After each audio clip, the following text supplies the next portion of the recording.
ಕೂತ್ಕೊಳ್ಳಿ.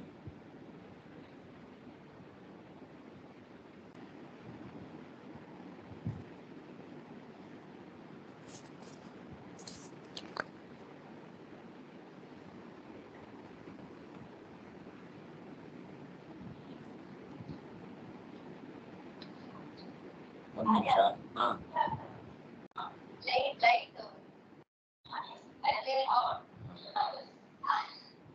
ಸರಿ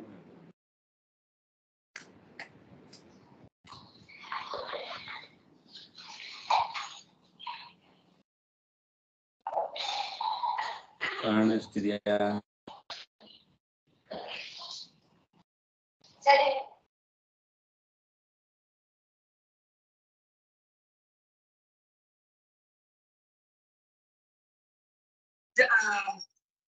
जड़म अजड़म अजड़म जैसी सूर्यः अग्निः चन्द्रः वायुः आकाशः संसिकादः दिशः स्वयं एते सर्वे भगवतः लोकव्यवस्थायै उपकुर्वन्ति। कथं? सीसी कैमरा साक्षी रूपेण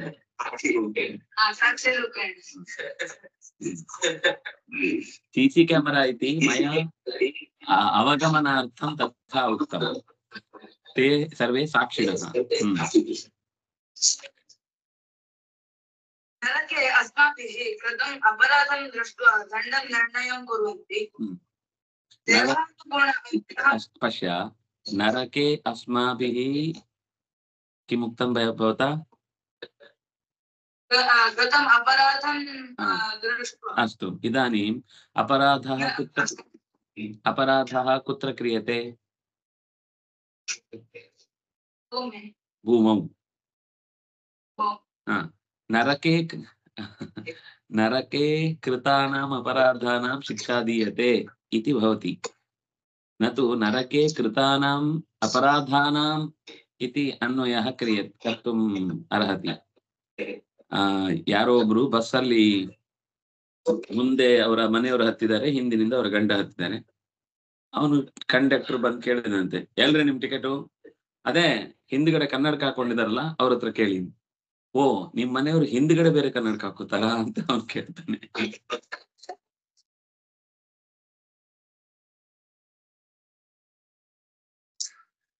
ಅಂದ್ರೆ ಅನ್ವಯ ಹೇಳುವಾಗ ಹಿಂದ್ಗಡೆ ಕನ್ನಡಕ ಹಾಕಿದವರು ಅಂತ ಅರ್ಥ ಆದ್ರೆ ಹೇಳಿ ಉಪಯೋಗ ಇಲ್ಲ. ಕನ್ನಡಕ ಹಾಕಿದವರು ಹಿಂದ್ಗಡೆ ಇದ್ದಾರೆ, ಅವ್ರ ಹತ್ರ ಕೇಳಿ ಅಂತ ಹೇಳಬೇಕು. ನಾವು ಹೇಳುವಾಗ ಎಲ್ಲೆಲ್ಲೋ ಆಗುತ್ತೆ ಅನ್ವಯ. ನರಕಿ ಅಪರಾಧ ಮಾಡುದಲ್ಲ, ಅಪರಾಧ ಮಾಡಿದವರಿಗೆ ನರಕದಲ್ಲಿ ದಂಡ ವಿಧಿಸುವುದನ್ನ ಈ ದೇವತೆಗಳು ಸಾಕ್ಷಿ ಹೇಳ್ತಾರೆ.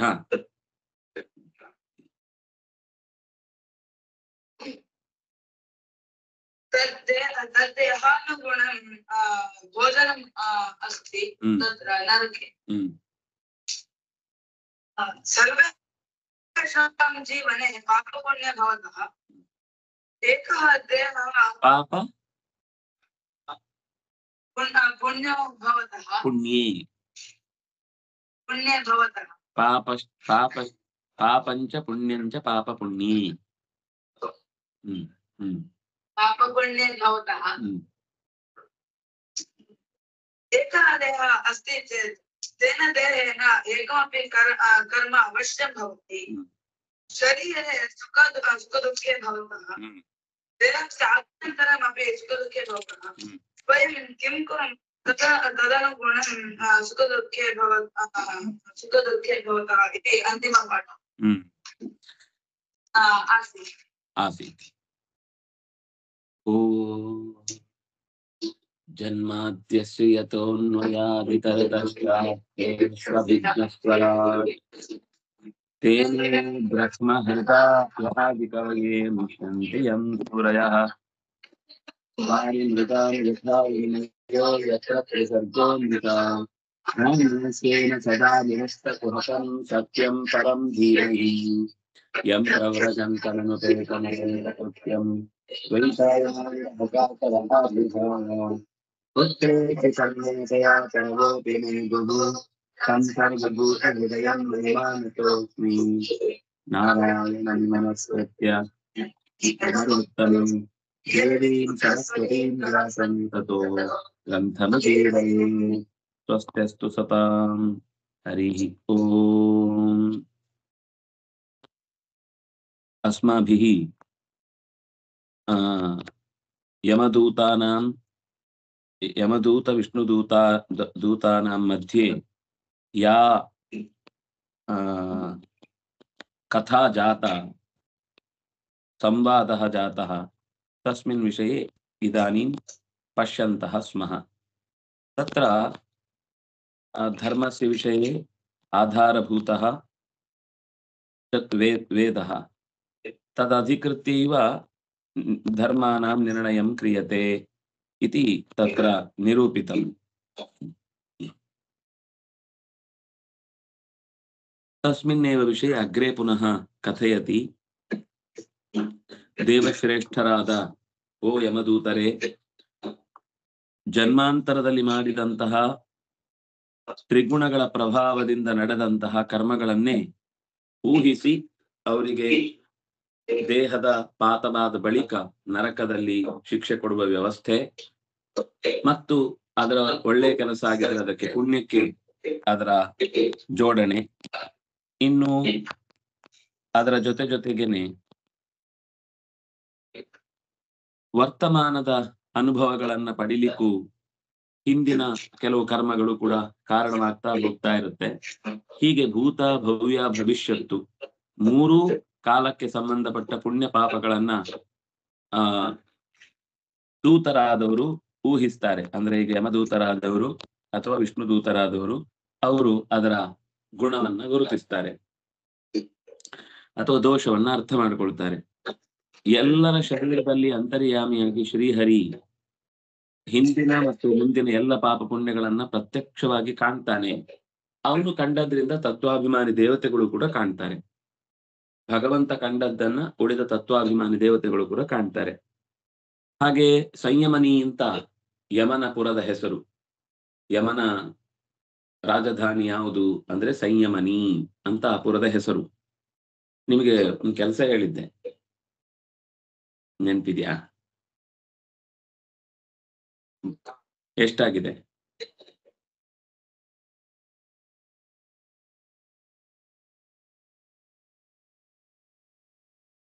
ಮೊದಲನೇ ಸ್ಕಂದದ್ದು ನಮಗ್ ಕೊಟ್ರಿ, 9 ಅಧ್ಯಾಯಗಳು ಆಗಿದೆ. ಸರಿ ಸರಿ.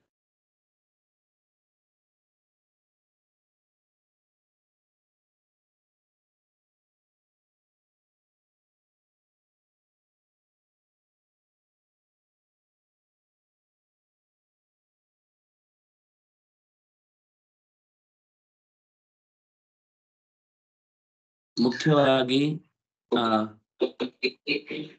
ಸಂಯಮನೀಪುರದಲ್ಲಿರುವ ಯಮನೂ ಕೂಡ ಈ ಎಲ್ಲ ಕರ್ಮಗಳನ್ನ ಪ್ರತ್ಯಕ್ಷವಾಗಿ ನೋಡುತ್ತಾನೆ. ಪ್ರತ್ಯಕ್ಷವಾಗಿ ನೋಡಿ ಮುಂದೆ ಅದನ್ನು ಹೇಗೆ ದಂಡಿಸಬೇಕು ಅಂತ ದೂತರ ಹತ್ರ ವಿಚಾರ ಮಾಡಿ ಒಂದು ಮಂತ್ರಾಲೋಚನೆ ಮಾಡಿ ಮೀಟಿಂಗ್ ಅಲ್ಲಿ ತೀರ್ಮಾನ ಮಾಡ್ತಾನೆ. ಇಲ್ಲ, ಇವನಿಷ್ಟು ತಪ್ಪು ಮಾಡಿದ್ದಾನೆ, ಅದರಿಂದ ಅವನಿಗೆ ಶಿಕ್ಷೆ ಇದ್ದನ್ನ ನೀವು ನಾನು ಹೇಳಿದ ಹಾಗೆ ಮಾಡಿಬಿಡಿ ಅಂತ ಒಂದು ಡಿಸೈಡ್ ಮಾಡಿ ಕಳಿಸ್ಬಿಡ್ತಾನೆ. ಈ ನಿದ್ದೆಯಲ್ಲಿ ಒಬ್ಬ ಮಲಗಿ ಮೈ ಮರೆತು ಕನಸಿನಲ್ಲಿ ಒಂದು ಶರೀರ ಬರುತ್ತಲ್ಲ, ಆ ಶರೀರ ನಿಜವಾಗಿ ನಂದು ಅಂತ ಅನ್ಕೊಂಡಿರ್ತಾನೆ.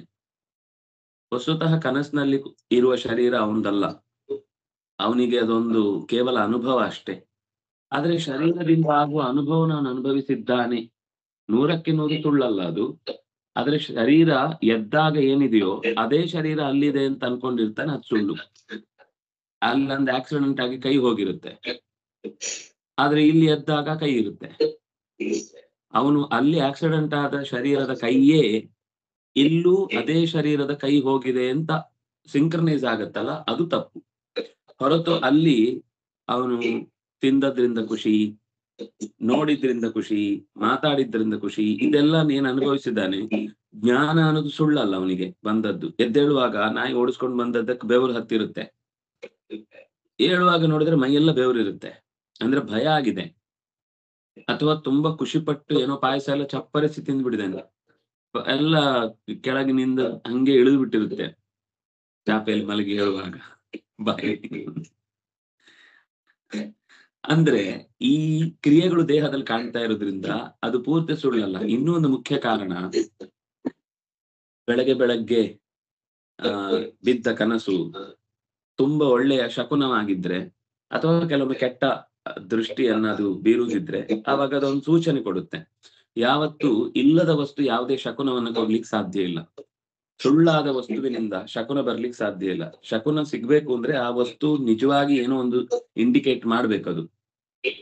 ಈಗ ಇಂಡಿಕೇಟರ್ಸೇ ಇಲ್ಲ ಆದ್ರೆ ಅವನಿಗೆ ಕನಸು ಬಿಡುತ್ತೆ, ನಂಗೆ ರೆಡ್ ಬಿದ್ದಾಗ ಆಯ್ತು ಅದಕ್ಕೆ ನಾನು ನಿಂತು ಬಿಟ್ಟೆ ಅಂತ ಹಿಂದಿನವ್ರು ಬಂದು ದಮ್ ಅಂತ ಹೊಡೆದಿರ್ತಾನೆ. ನಿನಗನ್ಸಿದ್ದಕ್ಕೆ ಬೇರೆಯವ್ರು ಬಂದು ಡಮ್ ಅಂತ ಹೊಡೆದಿದ್ದಕ್ಕೆ ನೀನು ಸಮರ್ಥನೆ ಮಾಡ್ಲಿಕ್ಕೆ ಆಗುದು. ನಂಗೆ ಕಾಣಿಸ್ತು ರೀ, ರೆಡ್ ಸಿಗ್ನಲ್ ಹೋಗಿ ಗ್ರೀನ್ ಬಂತು, ಅದಕ್ಕೋಸ್ಕರ ನಾನು ಹೊರಟೆ ಅಂದ್ರೆ ಇನ್ನೊಬ್ಬ ಬಂದು ಅವನು ಎದುರುಗಡೆ ಅವನು ಹೊರಡಿತಾನೆ, ಆಗ ನಿಜವಾಗ್ಲೂ ರೆಡ್ ಆಗುತ್ತೆ ಎಲ್ಲ.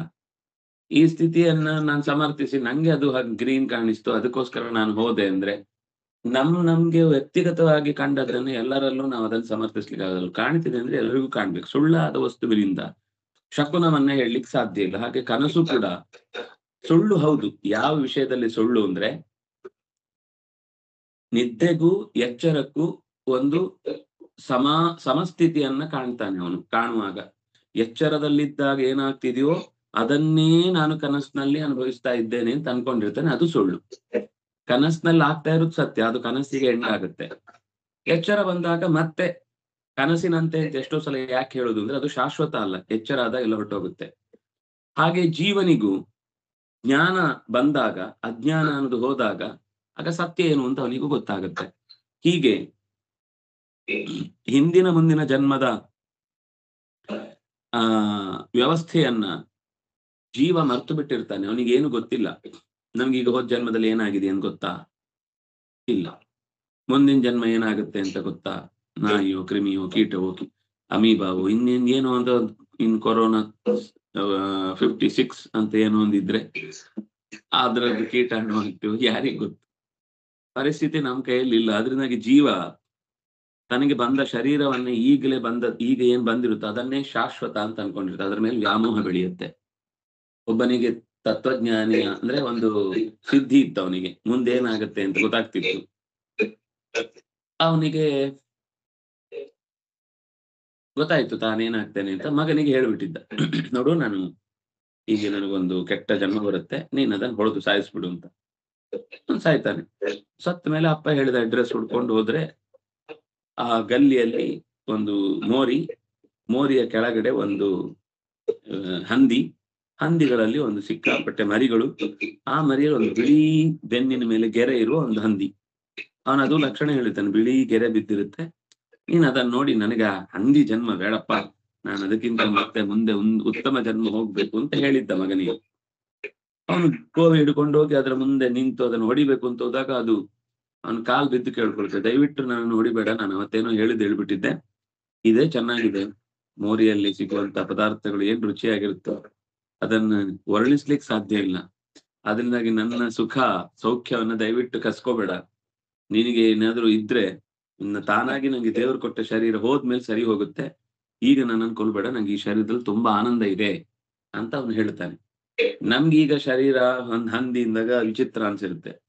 ಹಂದಿ ಆದವನಿಗೆ ಏನ್ ಅನ್ಸುತ್ತೆ ಅಂದ್ರೆ ಹಂದಿ ಜನ್ಮ ತುಂಬಾ ಚೆನ್ನಾಗಿದೆ, ಸೊಳ್ಳೆಗೆ ಸೊಳ್ಳೆ ಶರೀರ ಇಷ್ಟ, ಬೆಕ್ಕಿಗೆ ಬೆಕ್ಕಿನ ಶರೀರ ಇಷ್ಟ, ನಾಯಿಗೆ ನಾಯಿಯ ಶರೀರ ಇಷ್ಟ. ಆಯಾ ಜನ್ಮದಲ್ಲಿ ಬಂದಾಗ ಆ ಶರೀರ ಅದಕ್ಕೆ ಅಭಿಮಾನ ಬೆಳೆಗೋದ್ರಿಂದ ಅದು ಶಾಶ್ವತ ಅನ್ಕೊಳ್ಳುತ್ತೆ. ಅದು ತಪ್ಪು, ಅದು ಸಾಯಲ್ಲ ಅಂತ ಅನ್ಕೊಂಡಿರುತ್ತೆ. ಕನಸನ ಉದಾಹರಣೆ ಕೊಟ್ಟು ಹೇಳಿದ್ದೇನೆಂದ್ರೆ ಅದು ಶಾಶ್ವತ ಅನ್ನುವ ಭ್ರಮೆಯಿಂದ ನಾವೇನು ವರ್ತಿಸ್ತೇವೆ ಕನಸಿನಲ್ಲಿ, ಅದು ಹೇಗೆ ಕನ್ನಡಿಯೊಳಗಿನ ಗಂಟು ಅನ್ನುವ ಹಾಗೆ ಹೊರಗೆ ಬರುವಾಗ ಏನು ಇರಲ್ವೋ ಹಾಗೆ ಕನಸು ಈ ಸಂಸಾರದಲ್ಲೂ ಕೂಡ ಈ ಶರೀರ ಬಿಟ್ಟು ಹೋಗುವಾಗ ನನ್ನ ಬ್ಯಾಂಕ್ನಲ್ಲಿ ಯಾವ ತರ ಸೈನ್ ಹಾಕಿ ಎಷ್ಟು ದುಡ್ಡು ಇಟ್ಟಿದ್ದೆ ಅಂತ ಸತ್ತ ಮೇಲೆ ನೆನ್ಪಿಟ್ಕೊಂಡು ಮತ್ತೆ ಹುಟ್ಟಿ ಬಂದು ಅಲ್ಲಿಗೆ ಬಂದು ಅದೇ ತರ ಸೈನ್ ಹಾಕಿ ನನ್ ದುಡ್ಡು ವಾಪಸ್ ಕೊಡಿ ಅಂತ ಕೇಳಿದ್ರೆ ಸೀದಾ ಜೈಲಿಗೆ ಹಾಕ್ತಾನೆ. ಅವನು ಬಂದು ಉಪದ್ರ ಕೊಡ್ತಾ ಇದ್ದಾನೆ, ಕಳಿಸಿವ್ ನನ್ನ ಅಂತ. ನೀವೆಲ್ಲ ಹೇಳಿ ಅವನು ಹೀಗಿದ್ದ, ಎತ್ತರ ಇದ್ದ, ಕಮ್ಮಿ ಇದ್ದ, ಕನ್ನಡಕ ಹಾಕ್ತಿದ್ದ, ಹಿಂದ್ಗಡೆ ಬೇಕಾದ್ರೆ ಹಾಕುತ್ತಿದ್ದ ಕನ್ನಡಕ ಅಂತಾನು ಹೇಳಿ, ಆದ್ರೆ ಏನ್ ಹೇಳಿದ್ರು ಅಲ್ಲಿಯ ವ್ಯವಸ್ಥೆಯಲ್ಲಿ ಅವ್ರು ಯಾರು ಅದನ್ನು ಒಪ್ಕೊಳ್ಳಲ್ಲ. ಯಾಕೆಂದ್ರೆ ಅವನೇ ಬೇರೆ ಇವನೇ ಬೇರೆ ಅಂತ. ಆದ್ರಿಂದ ಜೀವನಿಗೆ ಮುಂದಿನ ಹಿಂದಿನ ಏನೂ ಪರಿಚಯ ಇರುವುದಿಲ್ಲ. ಆದ್ರಿಂದ ಅನೇಕ ಜನ್ಮಗಳಲ್ಲಿ ಆ ಹಿಂದಿನ ಜನ್ಮದ ಯೋಚನೆಗಳೆಲ್ಲ ನಷ್ಟವಾಗಿರುತ್ತೆ. ಹಾಗೆ ಶಾಶ್ವತ ಅಲ್ಲ ಅನ್ನೋ ದೃಷ್ಟಿಯಿಂದ ಕನಸಿಗೆ ಹೋಲಿಸಿ ಶರೀರದಲ್ಲಾಗುವ ಅನುಭವಗಳಿಂದ ಹೊಸ ಶರೀರಕ್ಕೆ ಬರುವಂತಹ ಸ್ಥಿತಿಯನ್ನು ಹೇಳ್ತಾರೆ. ಹಾಗೇನು ಅಂದ್ರೆ ಈ ಜನ್ಮದಲ್ಲಿ ಹುಟ್ಟಿದ ಹಾಗೆ ಮುಂದಿನ ಜನ್ಮದಲ್ಲೂ ಹುಟ್ಟುತ್ತೇನೆ, ಹಿಂದಿನ ಜನ್ಮದಲ್ಲಿ ಸತ್ತಂತೆ ಈಗ ಮುಂದೆಯೂ ಮತ್ತೆ ಸಾಯ್ತೇನೆ ಅಂತ ನೆನ್ಪಿರ್ಬೇಕಿತ್ತು ಅವನಿಗೆ. ಈಗ ಹೇಳಿದ್ರು ಒಪ್ಕೊಳ್ಲಿಕ್ಕಾಗಲ್ಲ, ಸತ್ಯ ಅಂತ ಗೊತ್ತಿರುತ್ತೆ, ಆದ್ರೆ ಡೇಟ್ ಆಫ್ ಬರ್ತ್ ಆದ್ರೂ ಗೊತ್ತಿರುತ್ತೆ, ಡೇಟ್ ಆಫ್ ಡೆತ್ ಗೊತ್ತಿರಲ್ಲ. ಅದರಿಂದ ಸರ್ಪ್ರೈಸ್ ಎಲ್ಲವೂ ಕೂಡ. ಏನಾಗುತ್ತೆ ನಾಳೆ ಏನಾಗ್ಬೋದು, ನಾಳ್ದೇನಾಗ್ಬೋದು, ಜೀವನ ಪೂರ್ತಿ ಆ ಸರ್ಪ್ರೈಸ್ ಅಲ್ಲೇ ಕುತೂಹಲದಿಂದ ಕಳೆದೋಗುತ್ತೆ. ಒಂದ್ ವೇಳೆ ಹಿಂದಿ ಜನ್ಮದೆಲ್ಲ ನೆನ್ಪಿದ್ರೆ ಹೇಗಿದ್ರು ಶರೀರ ಹೋಗುತ್ತಲ್ಲ, ಯಾಕ್ರಿ ಇಷ್ಟೆಲ್ಲ ಕಷ್ಟಪಟ್ಟು ಶರೀರ ರಕ್ಷಣೆ ಮಾಡ್ಬೇಕಂತೆ, ಅದ್ ಮಾಡ್ಬೇಕಂತೆ, ಇದ್ ಮಾಡ್ಬೇಕಂತೆ ಅಂತ 100 ತರ ಪರಮ ವೈರಾಗ್ಯದ ಮಾತುಗಳನ್ನು ಆಡುತ್ತಿದ್ದ. ನಷ್ಟ ಜನ್ಮ ಸ್ಮೃತಿ ತಥಾ, ಹಿಂದಿನ ಜನ್ಮದ ಯೋಚನೆ ಸ್ಮೃತಿ ಎಲ್ಲ ನಷ್ಟ, ಕಳೆದು ಹೋದ ಜನ್ಮಗಳ ಸ್ಮೃತಿಯೂ ಕೂಡ ನಷ್ಟವಾಗುತ್ತೆ. ಪಂಚಭಿಃ ಕುರುತೆ ಸ್ವಾರ್ಥಾನ್ ಪಂಚವೇದಾಥ ಪಂಚಭಿಃ ಏಕಸ್ತು ಷೋಡಶೇನ ತ್ರೀನ್ ಸ್ವಯಂ ಸಪ್ತದಶೋಷ್ಣುತೆ. ಪಂಚಭಿಃ 5 ಕರ್ಮೇಂದ್ರಿಯಗಳಿಂದ, ಕುರುತೆ ಸ್ವಾರ್ಥಾನ್ 5 ಕಾರ್ಯಗಳನ್ನ ಮಾಡುತ್ತಾನೆ. ಅಂದ್ರೆ ನೋಡುವುದು, ಕೇಳುವುದು, ಮೂಸುವುದು, ತಿನ್ನುವುದು, ಮುಟ್ಟುವುದು, ಇದು 5 ಜ್ಞಾನೇಂದ್ರಿಯಗಳಿಗೆ ಸಂಬಂಧಪಟ್ಟಂತೆ. ಪುನಃ ಪಂಚವೇದಾತ ಪಂಚಭಿಃ, ನಾನು ಉಲ್ಟಾ ಹೇಳಿದೆ. ಕುರುತೆ ಅಂತ ಇದ್ದಲ್ಲಿ ಕರ್ಮೇಂದ್ರಿಯ, ವೇದ ಅಂತ ಇದ್ದಲ್ಲಿ ಜ್ಞಾನೇಂದ್ರಿಯ. ಯಾಕಂದ್ರೆ ವೇದ ಅನ್ನೋದು ತಿಳಿಯುವುದು, ಕುರುತೆ ಅನ್ನೋದು ಮಾಡುವುದು. ಹಾಗಾಗಿ ವಾಕ್ ಪಾಣಿ ಪಾದ ಪಾಯು ಉಪಸ್ಥದಿಂದ ಅದರ ಕೆಲಸಗಳು, ಕಣ್ಣು ಮೂಗು ಬಾಯಿ ನಾಲಿಗೆ ಚರ್ಮದಿಂದ ಅದರ ವಿಷಯ ಪದಾರ್ಥಗಳ ಶಬ್ದ ಸ್ಪರ್ಶ ರೂಪ ರಸಗಂಧಗಳ ಸ್ವೀಕಾರ, ಇದಿಷ್ಟನ್ನು ಮಾಡುತ್ತೆ. ಏಕಸ್ತು ಷೋಡಶೇನ ತ್ರೀನ್, 16ನೆಯವನಾದ ಮನಸ್ಸು, ಅಂದ್ರೆ 16ನೆಯ ಸ್ಥಾನದಲ್ಲಿರುವ ಮನಸ್ಸು, 17ನೆಯವನಾದ ಜೀವ 3ರಿಂದ, ಏಕಸ್ತು ಷೋಡಶೇನ ತ್ರೀನ್, ಸತ್ವರಜಸ್ತಮಸ್ಸು ಅನ್ನೋ 3 ಗುಣಗಳಿಗೆ ಸಂಬಂಧಪಟ್ಟಂತೆ ಅದರಿಂದ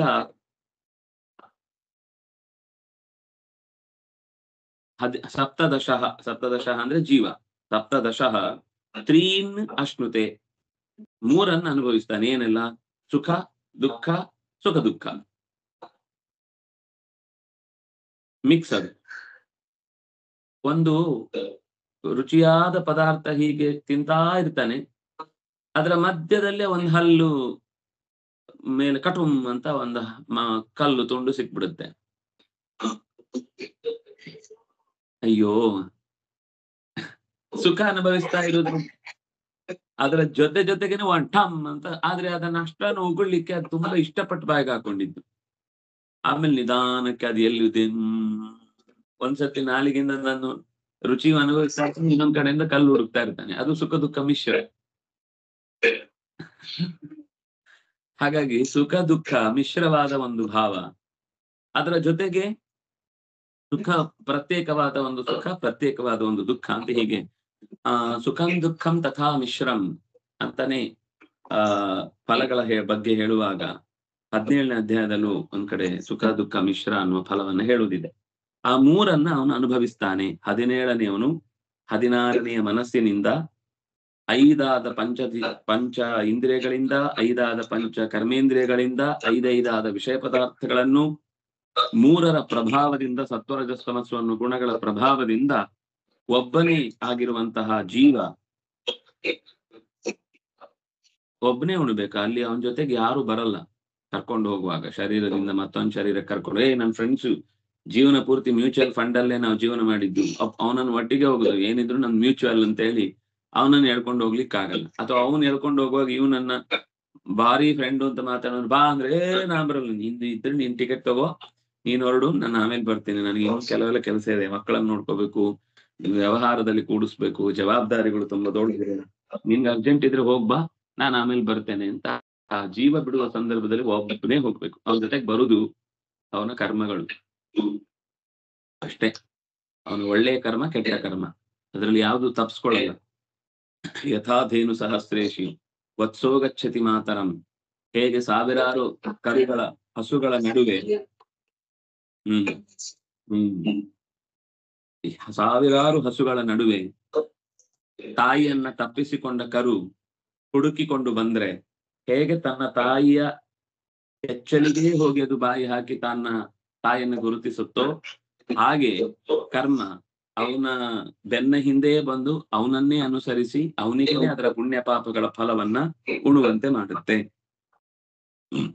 ತದೇತತ್ ಷೋಡಶಕಲಂ ಲಿಂಗಂ ಶಕ್ತಿತ್ರಯಂ ಮಹತ್ ಧತ್ತೇನು ಸಂಸ್ಕೃತಿಂ ಪುಂಸಿ ಹರ್ಷಶೋಕ ಭಯಾರ್ತಿದಂ. ಷೋಡಶಕಲಂ 16 ಅಂಶಗಳಿಂದ ಕೂಡಿದ ಲಿಂಗಂ, ಈ ಶರೀರ, ಲಿಂಗ ಶರೀರವು ಪ್ರಕಾಶ, ಕ್ರಿಯೆ ಮತ್ತು ಆವರಣ. ಪ್ರಕಾಶ ಅಂದ್ರೆ ಬೆಳಕು, ಕ್ರಿಯೆ ಅಂದ್ರೆ ಚಟುವಟಿಕೆ, ಆವರಣ ಅಂದ್ರೆ ಈ ಮೇಲಿನ ಲೇಯರ್ಸ್ ಜೀವಗಳು. ಅಂದ್ರೆ ಲಿಂಗ ಶರೀರ, ಯಾತನ ಶರೀರ, ಸ್ಥೂಲ ಶರೀರ, ಅದು ಮತ್ತೆ 7 ಚರ್ಮ ಆ ಸ್ಥೂಲ ಶರೀರಕ್ಕೆ ಬಿಡಿಸಿ ಹೋದಾಗ. ಹೀಗೆ 3 ಶಕ್ತಿಗಳಿಂದ ತುಂಬಿದ್ದು 11 ದತ್ತೇನು ಸಂಸ್ಕೃತಿಂ ಪುಂಸಿ ಹರ್ಷಶೋಕ ಭಯಾರ್ತಿದಂ. 11 ಇಂದ್ರಿಯಗಳು ಅಂದ್ರೆ ಜ್ಞಾನೇಂದ್ರಿಯ, ಕರ್ಮೇಂದ್ರಿಯ, ಮನಸ್ಸು, ಇಷ್ಟರಿಂದ ಕೂಡಿದಂತಹ ಜೀವ ಪಂಚಭೂತಗಳಿಂದ ಕೂಡಿದ 16 ಅಂಶಗಳ ಸೇರ್ಪಡೆಯಿಂದ ಉಂಟಾದ ಲಿಂಗ ಶರೀರ 3 ಗುಣಗಳ ಪ್ರಭಾವವಾಗಿ ಪ್ರಕಾಶ ಕ್ರಿಯೆ ಎನ್ನುವ 3 ಶಕ್ತಿಗಳಿಂದ ಕೂಡಿ ಭಗವಂತನ ಅನುಗ್ರಹ ಇದ್ರೆ ಒಟ್ಟಿಗಿರುತ್ತೆ. ಭಗವದ್ ಅನುಗ್ರಹ ತಪ್ಪಿದ್ರೆ ಅದೆಲ್ಲ ಚೆಲ್ಲಾಪಿಲ್ಲಿ ಆಗುತ್ತೆ. ಜೋರಾಗಿ ಪಾನನ್ನ ಹೊಡೆದಾಗ ಈ ಆಟದಲ್ಲಿ ಛರ್ ಅಂತ ಒಂದೇ ಸರ್ತಿ ಸಿಡಿದು ಹೋಗುತ್ತಲ್ಲ, ಹಾಗೆ ಯಾವ ಜಾಗದಲ್ಲಿ ಎಲ್ಲಿ ಹೋಗುತ್ತೆ ಅಂತ ಗೊತ್ತಾಗಲ್ಲ, ಎಲ್ಲ ಶಕ್ತಿಗಳು ದೂರವಾಗ್ತವೆ. ಅಂದ್ರೆ ಅವನ ಕರ್ಮಕ್ಕೆ ಅನುಸಾರವಾಗಿ ಜೀವನಿಗೆ ಹರ್ಷ ಅಂದ್ರೆ ಸುಖ, ಶೋಕ ಅಂದ್ರೆ ದುಃಖ, ಭಯ ಅಂದ್ರೆ ಹೆದರಿಕೆ. ಹೀಗೆ ಹರ್ಷ ಶೋಕ ಭಯಾರ್ತಿದಂ ಆ ಕರ್ಮಗಳು ಅವನಿಗೆ ಸದಾ ಅವ್ಯವಸ್ಥೆಯನ್ನು ಉಂಟು ಮಾಡುತ್ತೆ. ಸಂಸ್ಕೃತಿ ಧತ್ತೆ, ಸಂಸ್ಕೃತಿ ಅಂತಂದ್ರೆ ಹುಟ್ಟು ಸಾವು ಅನ್ನುವ ಚಕ್ರ. ಸಮ್ಯಕ್ ಸರತಿ ಇತಿ ಸಂಸ್ಕೃತಿ. ಸುತ್ತುತ್ತಾನೆ ಸುರುಗತವು, ಸುತ್ತಿ ಎಲ್ಲಿ ಸುತ್ತಿದ್ರು ಮುಗಿಯುವುದೇ ಇಲ್ಲ, ವಾಪಸ್ ಬರುದು ಅಲ್ಲಿಗೆ. ಈ ಕಾಡಿನಲ್ಲಿ ಕೆಲವೊಂದ್ಸರ್ತಿ ದಾರಿ ತಪ್ಪಿದ್ರೆ ಸುತ್ತಿ ವಾಪಸ್ ಎಲ್ಲಿಂದ ಹೊರಟನು ಅಲ್ಲಿಗೆ ಬಂದಿಲ್ಲತ್ತೆ. ಹೋಗ್ಲಿಕ್ಕೆ ಗೊತ್ತಾಗಲ್ಲ ಹೊರಗಡೆ. ಅದೇನ್ ಮಾಡಿದ್ರು ದಿಕ್ಕು ತಪ್ಪತ್ತೆ, ಮೂಢನಾಗುವುದು ಅಂತ ಹೇಳ್ತಾರಲ್ಲ, ಅದು ಈ ಪರಿಸ್ಥಿತಿಯಲ್ಲೇ. ದೇಹಜ್ಞೋ ಅಜಿತ ಷಡ್ವರ್ಗೋ ನಿಚ್ಛನ್ ಕರ್ಮಾಣಿ ಕಾರ್ಯತೆ ಕೋಶಕಾರ ಇವಾತ್ಮಾನಂ ಕರ್ಮಣಾಚ್ಛಾದ್ಯ ಮುಹ್ಯತಿ. ರೇಷ್ಮೆ ಹುಳು ತಾನೇ ತನ್ನ ಬಾಯಿಂದ ಜೊಲ್ಲು ತೆಗೆದು ನೂಲು ಮಾಡಿ ಗೂಡು ಕಟ್ಕೊಂಡು ಅದ್ರೊಳಗೆ ತುಂಬಿಕೊಂಡು ತಾನೇ ಹೊರಗಿನಿಂದ ಹೊಲಿಗೆ ಹಾಕಿ ಅದ್ರೊಳಗೆ ಸೇರ್ಕೊಂಡ್ಬಿಡುತ್ತೆ. ನೀವು ರೇಷ್ಮೆ ಹುಳ ನೋಡಿದ್ರೆ ಗೊತ್ತಾಗುತ್ತೆ ಅದು. ಅಥವಾ ನೀವು ಈ ಚಿಟ್ಟೆ ಹುಳ ಇಲ್ಲಿ ನಿಮ್ಮ ತೋಟಗಳಲ್ಲೆಲ್ಲ ನೋಡಿದ್ರೆ, ಈ ಅತ್ತಿಯ ಮರದಲ್ಲಿ ನೀವು ಗಮನಿಸಿದ್ರೆ ಅದರ ಎಲೆಗಳ ಕೆಳಗಡೆ ಒಂದು ಸಣ್ಣ ಕೋಶ ಇರುತ್ತೆ. ಅದರಲ್ಲಿ ಅದಕ್ಕಿಂತ ಮುಂಚೆ 2 ತರದ ಹುಳ ಇರುತ್ತೆ. ಒಂದು ಬೆಳ್ಳಿ ಅಂತಾರೆ, ಒಂದು ಬಂಗಾರ ಅಂತಾರೆ. ಸ್ವಲ್ಪ ಬಿಳಿ ಕಪ್ಪಿದ್ರೆ ಬೆಳ್ಳಿ, ಸ್ವಲ್ಪ ಬಂಗಾರದ ಬಣ್ಣ ಇದ್ದು ಕಪ್ಪಿದ್ರೆ ಅದು ಬಂಗಾರದ ಬಣ್ಣ. ಆ ಹುಳಗಳು ಅದ್ರ ಎಲೆ ತಿಂದು ಮೊದಲೊಂದು ಸಣ್ಣ ಹುಳ ಇರುತ್ತೆ, ಬೆಳೆದೊಂದು ಇಷ್ಟ ಅಗಲ ಆಗುತ್ತೆ, ಇಷ್ಟು ಉದ್ದ ಆಗುತ್ತೆ. ಆಮೇಲೆ ಇಡೀ ತನ್ನ ಮೋರೆಯನ್ನ ಬೆಂಡ್ ಮಾಡಿ, ನಿಮ್ಗೆ ಆಶ್ಚರ್ಯ ಆಗುತ್ತೆ, ಅಷ್ಟು ಉದ್ದದ ಹುಳು ನಿಮ್ಮ ಬೆರಳಿನ ತುದಿಯ ಅರ್ಧ ಭಾಗದಷ್ಟು ಗಾತ್ರಕ್ಕೆ ತನ್ನ ಕೋಶವನ್ನು ಮಾಡಿಕೊಳ್ಳುತ್ತೆ. ಇಡೀ ತನ್ನ ತಲೆಯನ್ನ ಮಡಚಿ ಬುಡದ ತನಕ ಬಂದು ಸಣ್ಣದಾಗಿ ತಾನೇ ಎಂಜಲನ್ನ ಹೊರಕ್ಕೆ ಹಾಕಿ ಕೋಶವನ್ನು ಮಾಡಿಕೊಳ್ಳುತ್ತೆ. ಅಷ್ಟರಲ್ಲಿ ನಾರಾಯಣ ಅಷ್ಟರಲ್ಲಿ ಬೇರೆ ಯಾವ್ದಾದ್ರು, ಅದು ಸಾಮಾನ್ಯ ಕಾಣಲ್ಲ, ಈ ಎಲೆ ಇದ್ರೆ ಎಲೆ ಅಡಿ ಭಾಗದಲ್ಲಿ ಸೈಡಲ್ಲಿ ಇರುತ್ತೆ ಆ ಗೂಡು. ತಾನೇ ತನ್ನ ಬೆನ್ನಿನ ಕೊನೆಯ ಭಾಗವನ್ನ ಒಂದು ಗಮ್ ಹಾಕಿ ಎಲೆಗೆ ಅಂಟಿಸ್ಕೊಳ್ಳುತ್ತೆ. ಅಂಟಿಸಿದ್ಮೇಲೆ ಬಿಡುತ್ತೆ ಶರೀರವನ್ನು. ಅದು ಅಷ್ಟೂ ಭಾರವನ್ನು ಒಂದು ಸಣ್ಣ ಕಡ್ಡಿನೂ ಅಲ್ಲ, ಒಂದು ಕೂದಲಿನ ಎಳೆ ಹಾಗೆ ಎಲೆಗೆ ಅಂಟ್ಕೊಂಡಿರುತ್ತೆ, ಅದು ನೇತಾಡ್ತಾ ಇರುತ್ತೆ ಸುಮಾರು 15 ದಿವಸ.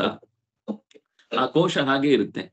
ಆದ್ರೆ ಹೊರಗಡೆ ಅದಕ್ಕೆ ಏನಾಗತ್ತೆ ಅಂತ ಒಂದು ಗೊತ್ತಿಲ್ಲ. ನಾಳೆ ಅದೃಷ್ಟವನ್ನ ನಂಬಿಕೊಂಡೇ ಅದು ನಾಳೆ ಬದುಕಿ ಬರಬೇಕು.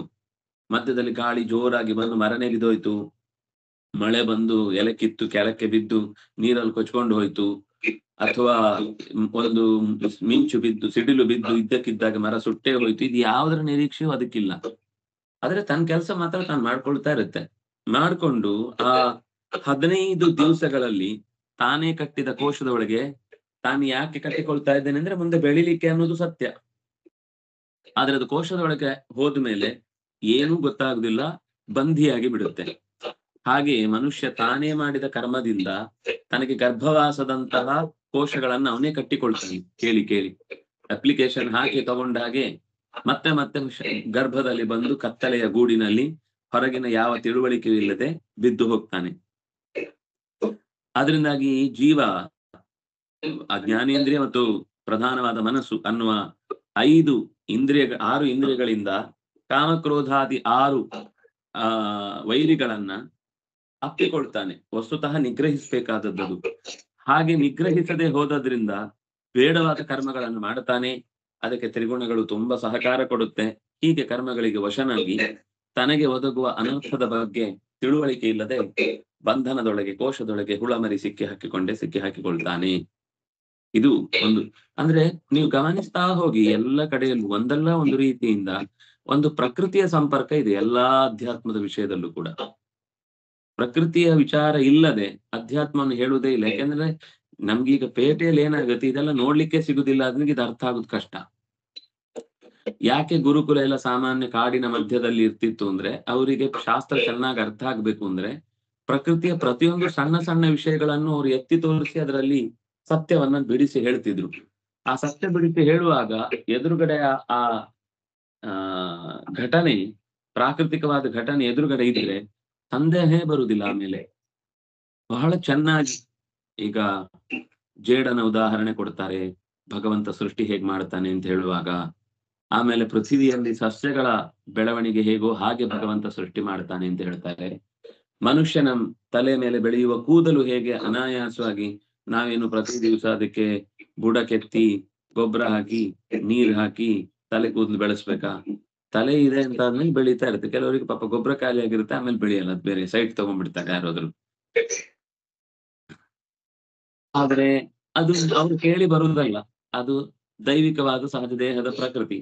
ಅಂದ್ರೆ ತಲೆ ಕೂದಲು ಅನ್ನೋದು ಅನಾಯಾಸವಾಗಿ ಯಾವುದೇ ಕೃಷಿ ಹೇಗೆ ಕಷ್ಟ ಪಡ್ತಾನೋ ಕೃಷಿಗಾಗಿ, ಹಾಗೆ ಇಲ್ಲಿ ಕಷ್ಟವೇ ಇಲ್ಲ, ತಲೆ ಕೂದಲು ಬೆಳೆಯತ್ತಷ್ಟೇ. ಹಾಗೆ ಭಗವಂತ ಅನಾಯಾಸವಾಗಿ ಸೃಷ್ಟಿ ಮಾಡ್ತಾನೆ. ಅದು 3 ಬೇರೆ ಬೇರೆ ಉದಾಹರಣೆಗಳಿಗೆ ಬೇರೆ ಬೇರೆ ಅರ್ಥ ಇದೆ. ನಾನು ಅದರ ಸೂಕ್ಷ್ಮ ವಿಚಾರಕ್ಕೆ ಅದಕ್ಕೆ ಹೋಗ್ಲಿಲ್ಲ. ಆದ್ರೆ ಗಮನಿಸಿದ್ರೆ ನೀವು ಎಲ್ಲ ಕಡೆಯಲ್ಲೂ ಒಂದಲ್ಲ ಒಂದು ರೀತಿಯಿಂದ ಒಂದು ಪ್ರಾಕೃತಿಕ ಸಂಪತ್ತನ್ನ ನಮಗೆ ಉದಾಹರಣೆಯಾಗಿ ಕೊಡ್ತಾ ವಿಷಯವನ್ನ ನಿರೂಪಣೆ ಮಾಡ್ತಾ ಹೋಗ್ತಾರೆ. ನಹಿ ಕಶ್ಚಿತ್ ಕ್ಷಣಮಪಿ ಜಾತು ತಿಷ್ಠತ್ಯ ಕರ್ಮ ಕೃತ್ ಎಲ್ಲೋ ಕೇಳಿದಾಗಿದೆ. ಕಾರ್ಯತೆ ಹವಶ ಕರ್ಮ ಸರ್ವ ಪ್ರಕೃತಿ ಗುಣೈ. ಎಲ್ಲಿ?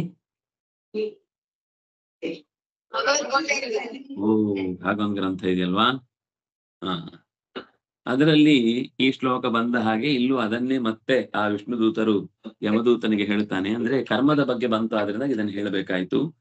ಯಾರೇ ವ್ಯಕ್ತಿ ನಾನು ಯಾವುದೇ ಕರ್ಮವನ್ನು ಮಾಡುವುದಿಲ್ಲ, ನನಗೆ ಹೇಗೆ ಹೊಸ ಕರ್ಮ ಅಂಟಿಕೊಳ್ಳುತ್ತೆ ನೋಡೋಣ, ಕರ್ಮ ಮಾಡಿದ್ರೆ ತಾನು ಹೊಸ ಕರ್ಮ ಅಂತದ್ದು, ನಾನು ಗುಂಡಕ್ಕೆ ಹೀಗೆ ಕೂಡಿ ಬಿಡ್ತೇನೆ, 24 ಗಂಟೆ ಹೀಗೆ ಕೂಡ್ಲಿಕ್ಕೆ ಬರುತ್ತೆ ನನಗೆ, ಆಯ್ತು ಏನು ಶಿವರಾತ್ರಿ ದಿವಸ ಹಠ ಹಿಡಿದು ಹಾಗೆ ಕೂತದ್ದಾಯ್ತು.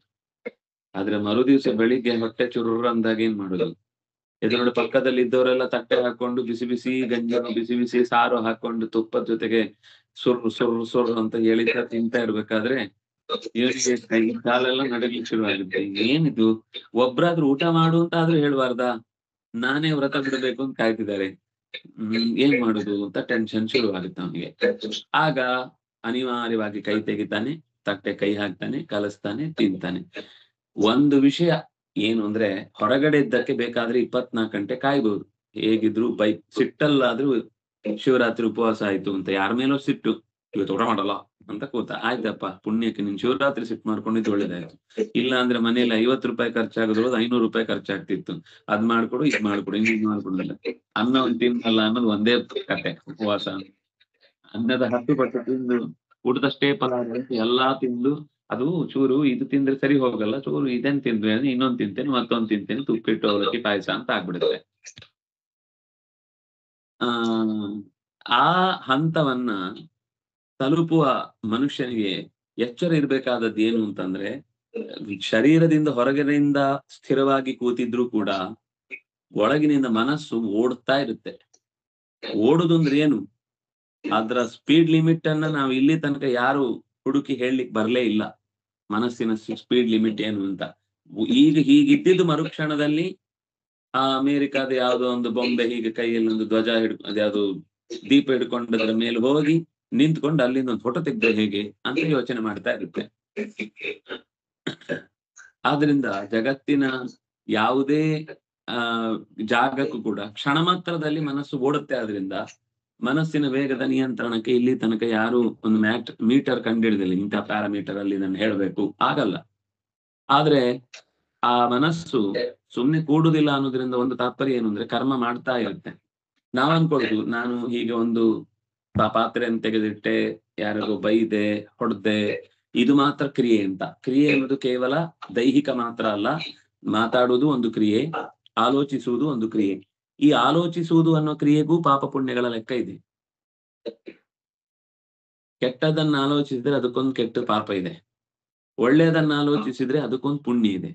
ಆದ್ರೆ ಒಳ್ಳೇದನ್ನ ಆಲೋಚಿಸ್ತೇನೆ ಅಂತ ಅನ್ನೋದು ಬರೀ ಪುಣ್ಯದ ದೃಷ್ಟಿಯಿಂದ ಆದ್ರೆ ಆಗ್ಬಾರ್ದದು. ಆದ್ರೆ ನಾನು ಆಲೋಚಿಸ್ತೇನೆ, ಒಂದು ಪುಣ್ಯ ಬಂದ್ಬಿಡ್ಲಿ ಅಂದ್ರೆ ಅದಾಗುದಿಲ್ಲ. ಯಾಕಂದ್ರೆ ಅವನಿಗೆ ಒಳಗಿನಿಂದ ಆಗ್ಬಾರ್ದು ಅಂತಿದ್ದು ಆಗ್ಲಿ ಅಂತ ಅನ್ನೋ ಬಾಯಿ ಮಾತಿನ ಏನು ಸಮಾಧಾನಕ್ಕಾಗಿ ಹೇಳುವುದಿದೆ, ಅದು ಹೊರಗಿನಿಂದ ಅವನಿಗೆ ಸಂತೋಷ ಆಗಿದ್ದಕ್ಕೊಂದು ಪುಣ್ಯ ಸಣ್ಣದು ಬರ್ಬೋದು. ಆದ್ರೆ ಒಳಗಿನಿಂದ ಅವನ ಉದ್ದೇಶ, ನಮ್ಮಲ್ಲೊಂದು ಗಾದೆ ಇದೆ, ತುಳುವಿನಲ್ಲಿ ಹೇಳ್ತಾ ಇರ್ತಾರೆ, ಬಾಯಿಡು ಮಗ ಮಗ ಬಂಜಿಡು ಬಗ ಬಗ ಅಂತ. ಬಾಯಲ್ಲಿ ಅಯ್ಯೋ ಮಗ ಮಗ ಮಗ ಅಂತಿರ್ತಾರೆ, ಹೊಟ್ಟೆಯಲ್ಲಿ ಹೊತ್ಕೊಂಡು ಬೆಂಕಿ ಉರಿತಾ ಇರುತ್ತೆ ಭಗ ಭಗ ಅಂತ. ಹಾಗೆ ಅದನ್ನ ಹೊರಗಿನಿಂದ ತೋರಿಸ್ಕೊಳ್ಳದೆ ಒಳಗಿನಿಂದ ಮಾಡುವ ಈ ಎಲ್ಲ ಚಟುವಟಿಕೆಗಳು ನಮ್ಗೆ ಹೊರಗಿನಿಂದ ಯಾರಿಗೂ ಗೊತ್ತಾಗ್ಲಿಲ್ಲ ಅಂತ ನಾವು ಭಾರಿ ಹೆಮ್ಮೆ ಪಡ್ಬೋದು. ಆದ್ರೆ CCTVಗಳಿದೆಯಲ್ವಾ, ಎರೇಸ್ ಆಗೋದು, ಅವುಗಳೆಲ್ಲ ರೆಕಾರ್ಡ್ ಮಾಡ್ಕೊಂಡಿರ್ತಾರೆ. ಅವ್ರು ಹೇಳ್ತಾರೆ, ಅಲ್ಲಿ CC ಕ್ಯಾಮರಾದಲ್ಲಿ ಹಾಕಿ ತೋರಿಸ್ತಾರೆ, ನಮ್ಮ ಮನಸ್ಸಿನ ಒಳಗೆ ಬಂದ ಥಾಟ್ ವೇವ್ಸ್ ಯಾವ ಕಲರ್ ಇತ್ತು. ತೀವ್ರ ಕೆಂಪಾಗಿತ್ತು ಅಂತಂದ್ರೆ ಅದು ಕೋಪ ಅಂತ ಅರ್ಥ. ಆ ಥಾಟ್ ವೇವ್ಸ್ ಹಸಿರಾಗಿತ್ತು ಅಂತಂದ್ರೆ ಸಮೃದ್ಧಿ ಅಂತ ಅರ್ಥ. ಬಿಳಿಯಾಗಿತ್ತು ಅಂದ್ರೆ ಶಾಂತ ಅಂತ ಅರ್ಥ. ನಾವು ಅದನ್ನ ಆರ ಅಂತ ಕರೀತೇವೆ ಹೊರಗಿನಿಂದ ಶರೀರಕ್ಕೆ. ನಮ್ಮ ಮನಸ್ಸು ಏನ್ ಯೋಚನೆ ಮಾಡುತ್ತೋ ಶರೀರದ ಆರ ಚೇಂಜ್ ಆಗ್ತಾ ಇರುತ್ತೆ. ನಾವು ಏನು ಗೊತ್ತಿಲ್ಲ, ಶುದ್ಧ ಶುಂಠ ಅಜ್ಞಾನಿ ಅಂತ ಆದ್ರೆ ಬೂದು ಬಣ್ಣ ಇರುತ್ತೆ. ಸಿಕ್ಕಾಪಟ್ಟೆ ತಾಮಸಿಕ ಸ್ಥಿತಿಯಲ್ಲಿದ್ದು ಎಲ್ಲರ ಬಗ್ಗೆ ಹಾನಿ ಯೋಚನೆ ಮಾಡುವುದು ಅಂತಾಗಿದ್ರೆ ಅದು ಕಪ್ಪು ಬಣ್ಣಕ್ಕೆ ಹೋಗಿರುತ್ತೆ ಶರೀರದ ಆರ. ಹೀಗೆ ಅದೆಲ್ಲ ಅವ್ರ ಹತ್ರ ಮೀಟರ್ಗಳಿವೆ ಲೆಕ್ಕ ಹಾಕ್ಲಿಕ್ಕೆ. ನೋಡು, ನಿನ್ನ ಈ ಟೈಮ್ ಇಂದ ಈ ಟೈಮ್ ತನಕ ನಿನ್ ಮನಸ್ಸಲ್ಲಿ ಏನ್ ನಡೆದಿದೆ, ಹಾಕರು ಅದನ್ನ ಪ್ಲೇ ಮಾಡ್ರಿ ಅಂತ ಚಿತ್ರಗುಪ್ತನಿಗೆ ಹೇಳ್ತಾರೆ. ಅವ್ರು ಪ್ಲೇ ಮಾಡಿಸಿದ ತಕ್ಷಣ ಅವನ ಒಳಗೆ ನೀವು ಎಷ್ಟು ಒಳ್ಳೆಯವರು ಅಂತ ಹೇಳುವಾಗ ಒಳಗೆ ಕಪ್ಪು ಕಾಣ್ತಾ ಇರುತ್ತೆ. ಅವ್ರು ಹೇಳ್ತಾರೆ, ನೋಡಿ ಮೀಟರ್ ಏನಿದೆ, ನಿಮ್ಮ ಮಾತೇನಿದೆ ನೋಡಿ, ಒಂದಕ್ಕೊಂದು ಹೊಂದಿಕೆ ಇಲ್ಲ, ಹೋಲಿಕೆನೇ ಇಲ್ಲ. ಟ್ರ್ಯಾಕ್ ಕೊಟ್ಟದ್ದು ಒಂದು, ಟ್ರೈನ್ ಹತ್ತಿದ್ದು ಮತ್ತೊಂದು, ಅದು ಒಂದೊಂದು ದಿಕ್ಕಿನಲ್ಲಿ ಹೋಗ್ತಾ ಇರುತ್ತೆ. ಹೀಗೆ ಮನಸ್ಸು ಕ್ಷಣ ಕ್ಷಣಕ್ಕೂ ಏನೋ ಒಂದು ಯೋಚನೆ ಮಾಡ್ತಾನೆ ಇರುತ್ತೆ, ಕೆಲಸ ಮಾಡ್ತಾನೆ ಇರುತ್ತೆ, ಅದಕ್ಕೆ ಸುಮ್ನೆ ಕೂತು ಗೊತ್ತೇ ಇಲ್ಲ. ಹಾಗಾಗಿ ಯಾವ ವ್ಯಕ್ತಿಯು ಕ್ಷಣ ಮಾತ್ರದಲ್ಲೂ ಕರ್ಮ ಮಾಡದೆ ಇದ್ದೇನು ಅನ್ನುವ ಸಾಹಸಕ್ಕೆ ಬಾಯಿ ಮಾತಿಗೂ ಹೇಳಲಿಕ್ಕೆ ಸಾಧ್ಯ ಇಲ್ಲ. ಅದು ಬಾಯಿ ಮಾತಿನಲ್ಲಿ ಆಡುವಾಗ್ಲೂ ಅದೊಂದು ಕೆಲಸವೇ ಆಗಿರುತ್ತೆ. ಅದರಿಂದಾಗಿ ಆ ಕರ್ಮದ ಫಲವನ್ನ ಉಣ್ಲೇಬೇಕು. ಮತ್ತೆ ನಾನೇನು ಮಾಡಲ್ಲ ಅಂತ ಅವನು ಹೀಗೆ ಕೂತಿದ್ರು ಕೂಡ ಯಾರಾದ್ರೂ ಬಂದು ಏನೋ ಹೇಳ್ತಾರೆ, ಅಥವಾ ಅವನಿಗೇನೆ ನಾನು ಯಾಕೆ ಕೂತಿದ್ದೇನೆ, ಒಂದು ಕ್ಷಣ ಹೀಗೆ ನಿದ್ದೆ ಬರುತ್ತೆ. ನಿದ್ದೆ ಬಂದು ಎದ್ದೇಳ್ತಾನೆ, ಎದ್ದೇಳುವಾಗ ಎಲ್ರು ಊಟಕ್ಕೆ ಕೂತಿದ್ದಾರೆ, ಸೀದಾ ಊಟ ಮಾಡ್ತಾ ಕೂತ. ಊಟ ಮಾಡಿದ್ಮೇಲೆ ಎಲ್ರು ಎದ್ಮೇಲೆ, ಹೇಯ್ ನೀನೇನೋ ಇವತ್ತು ವ್ರತ ಅಂತ ಹೇಳಿದ್ದಲ್ವೇನೋ ಅಂತ ಹೇಳಿ, ಅಯ್ಯೋ ಮರ್ತೇ ಹೋಯ್ತು ಅಂತ. ಅವಶಃ ಅವನ ವಶದಲ್ಲಿ ಅವನು ಇಲ್ವೇ ಇಲ್ಲ. ಕೆಲವೊಮ್ಮೆ ಕೆಲವರು ಮಾತು ಮೌನ ಅಂತ, ಮೌನ ಗೌರಿ ವ್ರತ ಮಾಡ್ತಿರ್ತಾರೆ. ಏನೋ ಅಂತಿರ್ತಾರೆ. ಯಾರೋ ಒಬ್ರು ಬಾಯಿ ಸರ್ರಿ ಬೈದ್ ಬಿಡ್ತಾರೆ. ನೀನ್ ಏನ್ ಬೈಯುದ್ ನನಗೆ ಅಂತ ಅಲ್ಲಿಗೆ ವ್ರತ ಡಮಾರ ಆಗ್ಬಿಡುತ್ತೆ. ಕಾರ್ಯತೆ ಜವಶಃ ಕರ್ಮ ಸರ್ವ ಪ್ರಕೃತಿ ಜೈರ್ ಗುಣೈ. ಅವನ ಪ್ರಾಕೃತಿಕ ಸ್ವಭಾವಕ್ಕನುಗುಣವಾಗಿ ರಾಗದ್ವೇಷಗಳಿಂದ ಕೂಡಿದವನಾಗಿ ಸತ್ವರಜಸ್ತಮಸ್ವನ ಗುಣಗಳ ಪ್ರಭಾವದಿಂದಾಗಿ ಪೂರ್ವ ಕರ್ಮದ ವ್ಯವಸ್ಥೆಯಿಂದಾಗಿ ಅವನಿಗೆ ಯಾರೋ ಒಬ್ಬ ಬಯಸ್ಕೊಳ್ಳೇಬೇಕಿದೆ ಇವನ ಬಾಯಿಯಿಂದ. ಆಗ ಅವನ ಕರ್ಮ ಕಳಿಯುತ್ತೆ. ಇವನ್ ಮೌನ ವ್ರತ ಕೂತಿದ್ದಾನೆ. ಆಗೇನಾಗುತ್ತೆ, ತಕ್ಷಣ ಅವನ ಕರ್ಮ ಇವನ ಮಾತಿನಿಂದ ಪರಿಹಾರ ಆಗ್ಬೇಕು ಅಂತಿದ್ದದ್ದು ಇವನಲ್ಲೂ ಏನೋ ಸಂಪರ್ಕ ಇದ್ದದ್ದು ಜಾಗೃತ ಆಗುತ್ತೆ. ಅಷ್ಟೊತ್ತು ಸಮಾಧಾನದ ಅವನನ್ನು ನೋಡಿದ ತಕ್ಷಣ ಸಿಟ್ಟು ಬರ್ಲಿಕ್ಕೆ ಶುರುವಾಗುತ್ತೆ. ಸಿಟ್ಟು ಬಂದು ಅಂತ ದರ್ಶನ ಪಾತ್ರೆ ತರ ಕುಣಿಲಿಕ್ಕೆ ಶುರು ಮಾಡಿ ಅವನನ್ನ ನೀನ್ ಯಾಕೆ ಇಲ್ಲಿಗೆ ಬಂದೆ ಅಂತ ಎಲ್ಲ ಬೈದ್ ಬಿಡ್ತಾನೆ. ಆಮೇಲೆ ಅಯ್ಯೋ ನಾನು ವ್ರತ ಮಾಡಿದ್ದಲ್ವ ಇವತ್ತು ಮೌನ ಅಂತ. ನೋಡಿ, ಒಂದು ಮೌನ ಅನ್ನೋ ವ್ರತಕ್ಕೇನೆ ಎಷ್ಟು ಹೊತ್ತು ನಾವು ಎಷ್ಟು ಒಂದು ಕ್ಷಣ ಮೈ ಮರೆತರೆ ನಮ್ಮ ಮೌನ ಬಿದ್ದೋಗುತ್ತೆ. ಇದು ಏನು ದೊಡ್ಡ ಸಾಧನೆ ಅಲ್ಲ. ಸಮಾಧಿಯ ಯಾವ ಹತ್ರಕ್ಕೂ ಈ ಬರೀ ಮೌನದಿಂದ ಸಾಧ್ಯ ಇಲ್ಲ. ಕೆಲವರು ಏನ್ ಅನ್ಕೊಂಡ್ರೆ ಮೌನವಾಗಿ ಕೂತಿದ್ದಾರೆ ಅಂದ್ರೆ ಸಮಾಧಿಗೆ ಹೋಗಿರ್ತಾರೆ ಅಂತ. ಹೌದು, ನಿದ್ದೆ ಸಮಾಧಿಗೆ ಹೋಗಿರ್ತಾರೆ ಅವರು ಕೆಲವೊಂದ್ಸರ್ತಿ. ಕೆಲವರಿಗೆ ಆರಾಮಾಗಿ ಬಸ್ಸಲ್ಲಿ ಹೋಗಿ ಹೋಗಿ ಹೋಗಿ ಆ ಮೇಲಿದ್ದ ಕಂಬಿ ಹಿಡ್ಕೊಂಡು ಅಲ್ಲೇ ನಿದ್ದೆ ಮಾಡಿ ಅಭ್ಯಾಸ ಆಗಿ ಎಲ್ಲಿ ಕೂತ್ರು ಹೀಗೆ ಕೂತು ನೇರವಾಗಿ ಕೂತೆ ನಿದ್ದೆ ಹೊಡಿತಾ ಇರ್ತಾರೆ. ದೇವರು ಒಂದು ವಿಚಿತ್ರವಾದ ವರ ಕೊಟ್ಟ ಹಾಗೆ ಅವರಿಗೆ. ಹಾಗಾಗಿ ಅಂತಹ ಒಂದು ವ್ಯವಸ್ಥೆಯನ್ನ ಕರ್ಮದ ಅಡಿಯಲ್ಲಿ ಅವನು ಮಾಡಿರ್ತಾನೆ. ಅದರಿಂದಾಗಿ ಆ ಕರ್ಮದ ಫಲವನ್ನ ಅವನು ಉಣ್ಲೇಬೇಕು. ಅದರಿಂದಾಗಿ ಯೋಚಿಸಿದ ಕರ್ಮವು ಕೂಡ ಅವನಿಗೆ ಸುಖ ದುಃಖಗಳನ್ನ ಉಣಿಸುವಂತೆ ಮಾಡುತ್ತೆ. ಏನಾಯ್ತು?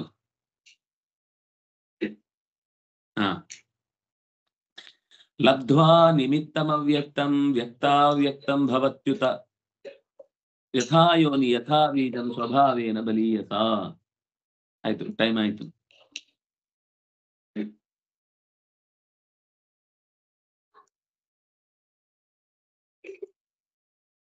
ಇಲ್ಲ ಸಮಯ ಆಯ್ತು. ಸ್ಥೂಲ ಸೂಕ್ಷ್ಮವಾದ ಶರೀರದಿಂದಲೂ ಕೂಡ ಜನನ ಮರಣಕ್ಕೆ ಕಾರಣವಾದ ಕಾರ್ಯಗಳನ್ನ ಬಲವತ್ತರವಾದ ಕರ್ಮದ ವಾಸನೆಯಿಂದ ಮಾಡಿಯೇ ಮಾಡ್ತಾನೆ. ಅದರ ಪರಿಣಾಮವಾಗಿಯೇ ತಾಯಿಯ ಶರೀರ ಬರುವುದು, ತಂದೆಯ ಮೂಗು, ಅಜ್ಜನ ನಗು, ಇನ್ಯಾವುದೋ ಒಂದು ಮನೆಯಲ್ಲಿರುವ ಮುತ್ತಾತನ ಒಂದು ಸ್ಟೈಲು, ಏನೇನೋ ಬರುತ್ತೆ. ಒಂದು 3-4 ತಲೆಮಾರುಗಳಿದ್ದೆಲ್ಲ ಮಿಕ್ಸ್ ಆಗಿ ಒಂದು ಹೊಸ ಪ್ರಾಡಕ್ಟ್ ರೆಡಿ ಆಗ್ಬೇಕಲ್ಲ. ಹಾಗೆ ಅದು ಕರ್ಮದ ಸಂಬಂಧದಿಂದಾಗಿ ಯಾರ್ಯಾರ ಕರ್ಮಕ್ಕೆ ಇವನ ಜೊತೆ ಸಂಬಂಧ ಇದೆಯೋ, ಯಾರ್ಯಾರಿಂದ ಉಪಕೃತವಾಗ್ಬೇಕು ಅಂತಿದೆಯೋ ಇವನು ಮತ್ತೆ ಅವರಿಗೆಲ್ಲ ಮಹಾಲಯಾದಿ ಶ್ರಾದ್ದಗಳನ್ನ ಮಾಡುವುದು ಅಂತ ಬಂದಾಗ ಅದಕ್ಕೆ ಋಣ ತೀರಿಸುವುದು ಅಂತ ಜವಾಬ್ದಾರಿ ಇದೆಯೋ ಆ ಎಲ್ಲ ವ್ಯಕ್ತಿಗಳಿಂದಲೂ ಕೂಡ ದೇಹದ ಕೆಲವು ವಿಚಿತ್ರ ವರ್ತನೆಗಳನ್ನೆಲ್ಲ ಅವನು ಪಡೀತಾನೆ ಅನ್ನೋದು ಕೂಡ ಕರ್ಮದಿಂದಲೇ ಆಗುವಂತದ್ದು ಅನ್ನುವಲ್ಲಿಗೆ ಇವತ್ತಿನ ಚಿಂತನೆಯನ್ನು ಮುಕ್ತಾಯ ಮಾಡೋಣ. ನಾಳೆ ಮತ್ತೆ ಮುಂದಿನ, ನಾಳೆ ಇಲ್ಲ ನಾಳಿದ್ದು ಬಿದಿಗೆ. ಓಂ ಕಾಯೇನ ವಾಚಾ ಮನಸೇಂದ್ರಿಯೈರ್ವಾ ಬುದ್ಧ್ಯಾತ್ಮನಾ ವಾನುಸೃತ ಸ್ವಭಾವ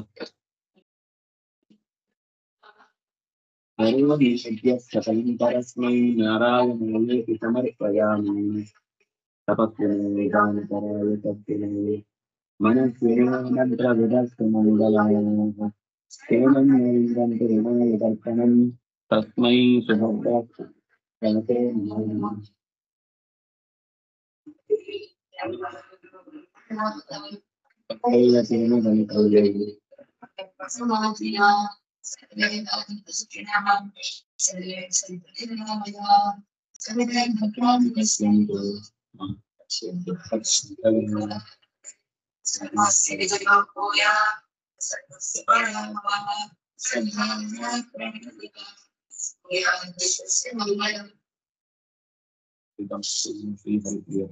ನಾಳೆ